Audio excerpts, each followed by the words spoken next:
Ini datang dari no name, No nggak ada name. nama. Jadi pertanyaannya ini ternyata adalah lanjutan dari atau follow up question dari episode sebelumnya yang membahas tentang perbedaan penjelasan antara Matius 19 ayat 9 dan Markus 10 ayat 9. Baik, demikian. Tuhan Yesus memberikan hak kepada pasangan yang diselingkuhi untuk melakukan perceraian. Nah, dari ayat itu kan jelas Tuhan Yesus tidak melarang perceraian yang disebabkan perselingkuhan. Lantas apa dasar gereja melarang umat bercerai termasuk yang disebabkan perselingkuhan? Sebetulnya sah-sah saja kalau gereja mau konsisten dengan ayat yang melarang perceraian. Hanya saja gereja lupa bahwa agar ayat dimaksud dapat dijalankan, maka ayat rajam terhadap pelaku perselingkuhan harus ditegakkan karena upah perselingkuhan adalah rajam. Dengan dilaksanakan hal ini, sudah barang tentu ketentuan terkait perceraian bisa dikesampingkan. Pertanyaannya, bagaimana posisi gereja terhadap hukum rajam? Manakah lebih baik mengikuti Matius 19 ayat 9 atau aplikasikan hukum rajam supaya tidak ada perceraian? Baik, kita akan bacakan ayatnya pendeta, ada dari Matius 19 ayat yang ke-9 dan Markus 10 ayat 9. Oke. Saya baca Matius 19 ayat yang ke-9 ya, Kak Ya, Sivan. silakan. Matius 19 ayat yang ke-9. Tetapi aku berkata kepadamu, barang siapa menceraikan istrinya kecuali karena zina, lalu kawin dengan perempuan lain, ia berbuat zina. Baik, untuk ayat dalam Markus 10 ayatnya yang ke-9. Karena itu apa yang telah dipersatukan Allah tidak boleh diceraikan manusia. Demikian Pak Pendeta. Terima kasih untuk pertanyaan ini. Saya hanya ingin pertama-tama menyatakan bahwa jawaban yang akan atau tanggapan yang saya berikan ini bukan mewakili salah satu gereja. Karena di pertanyaan tadi mengatakan apa landasan gereja. Saya tidak tahu yang dimaksudkan gereja apa. Tapi karena ini adalah tanya jawab Alkitab, maka apapun pendapat gereja tertentu, yang paling penting adalah kita kembali kepada Alkitab. Karena Alkitablah yang merupakan otoritas untuk mengatur kehidupan kita sebagai umat-umat Tuhan, sebagai orang-orang Kristen. Kalau kita baca ayat yang sudah dibacakan tadi, saya baca sekali lagi, Matius 19 ayat 9, Yesus berkata, aku berkata kepadamu, barang siapa menceraikan istrinya kecuali karena zina, lalu kawin dengan perempuan lain, ia berbuat zina. Jadi dalam ayat ini, Yesus dengan jelas mengatakan ada eksepsi, yaitu kalau terjadi perzinahan, maka ada pilihan untuk bercerai. Kalau terjadi perzinahan, ada pilihan untuk bercerai.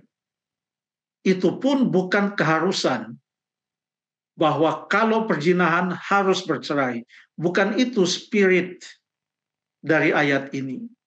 Kenapa itu bukan spirit atau pekabaran dari ayat ini? Karena hubungan antara suami dan istri itu sebenarnya dikaitkan juga dengan hubungan antara Yesus dan jemaatnya, atau Allah dan umatnya.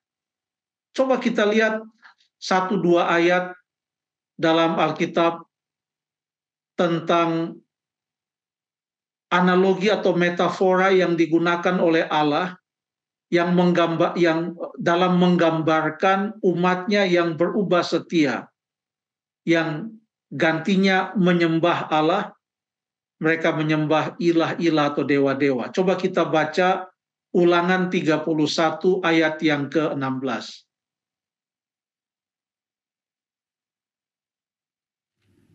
Ulangan 31 ayat yang 31. ke-16. Ulangan 31 ayatnya yang ke-16. Tuhan berfirman kepada Musa, "Ketahuilah, engkau akan mendapat perhentian bersama-sama dengan nenek moyangmu, dan bangsa ini akan bangkit dan berzina dengan mengikuti allah asing yang ada di negeri kemana mereka akan masuk. Mereka akan meninggalkan aku dan mengingkari perjanjianku yang kuikat dengan mereka." Terima kasih. Di sana ada istilah perzinahan. Perzinahan rohani, di mana seorang umat Allah meninggalkan Allah dan mengikuti Allah lain atau ilah-ilah. Coba kita baca ayat yang lain dalam Keluaran 34 ayat 15 dan 16. Keluaran 34 ayat yang ke-15 dan 16. Saya bacakan pendeta, Keluaran 34 ayat 15 dan ke-16. Janganlah engkau sampai mengadakan perjanjian dengan penduduk negeri itu, apabila mereka berzinah dengan mengikuti Allah mereka dan mempersembahkan korban kepada Allah mereka, maka mereka akan mengundang engkau dan engkau akan ikut makan korban sembelihan mereka. Ayat yang ke-16, apabila engkau mengambil anak-anak perempuan mereka menjadi istri anak-anakmu, dan anak-anak perempuan itu akan berzina dengan mengikuti Allah mereka, maka mereka akan membujuk juga anak-anakmu laki-laki untuk berzina dengan mengikuti Allah mereka. Terima kasih.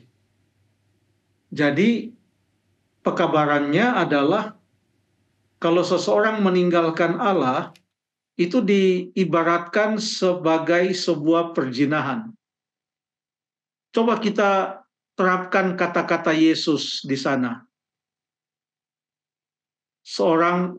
Jika seorang laki-laki menceraikan istrinya, kecuali karena zina, dan menikah dengan perempuan lain, maka ia berbuat zina. Kalau itu diterapkan, sekali orang Israel menyembah berhala, berbuat zina, habis mereka pada zaman perjanjian lama dulu, di mana mereka adalah umat Tuhan pada saat itu. Pada waktu mereka menyembah patung lembu yang terbuat dari emas, itu masih ada kaitan dengan Keluaran 34 yang tadi kita baca.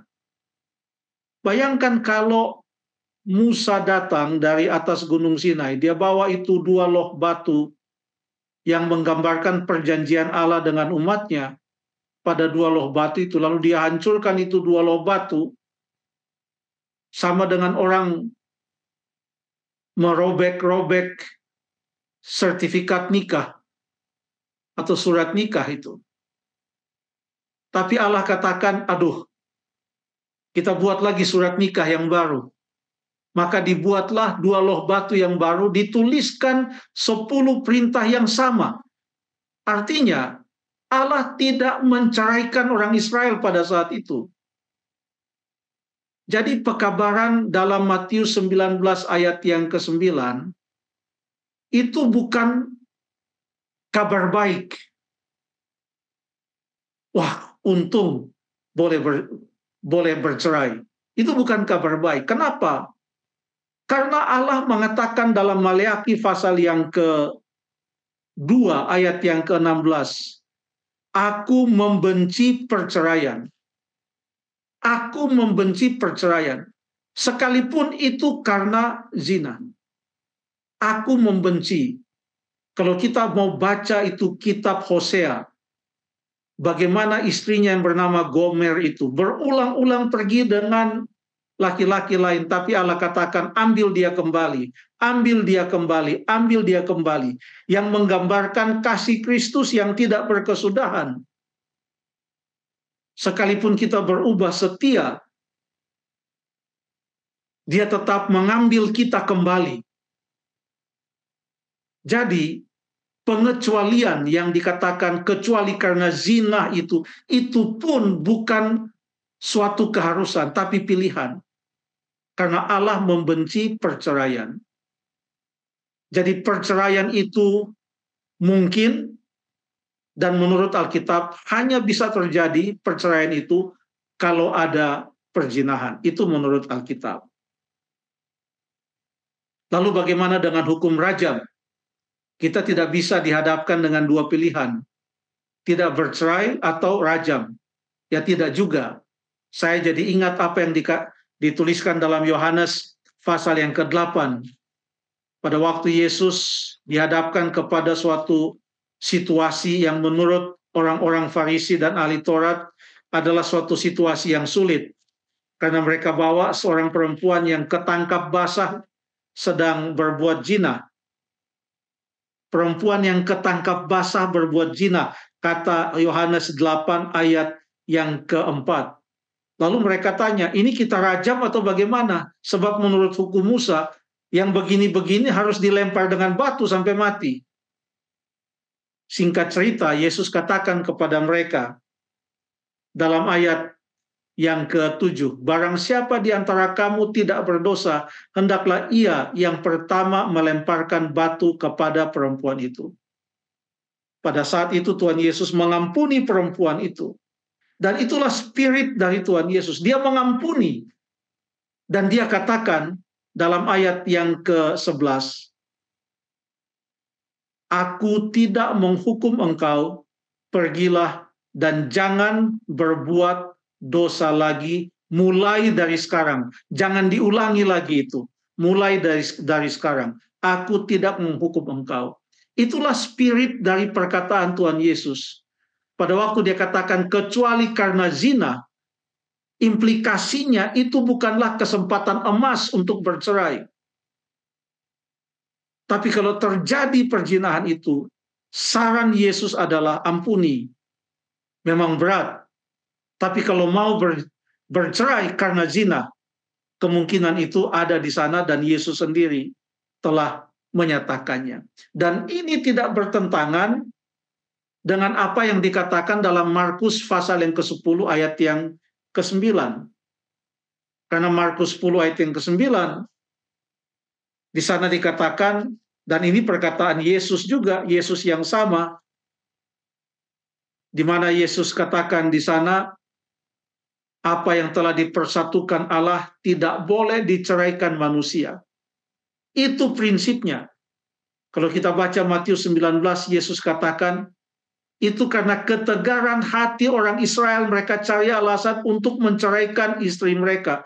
Sampai mereka dengan hal-hal kecil sekalipun pada zaman Musa, mereka menceraikan, mereka menganggap rendah perempuan. Dan Musa katakan,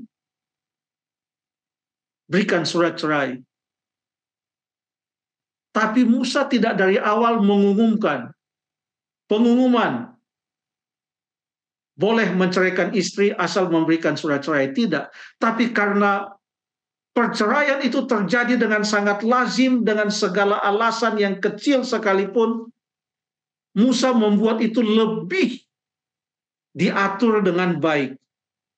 Tapi Yesus katakan dalam Matius 19, sejak semula tidak demikian. Kenapa? Kembali ke Maliaki 2 ayat yang ke-16. Sebab Allah membenci perceraian.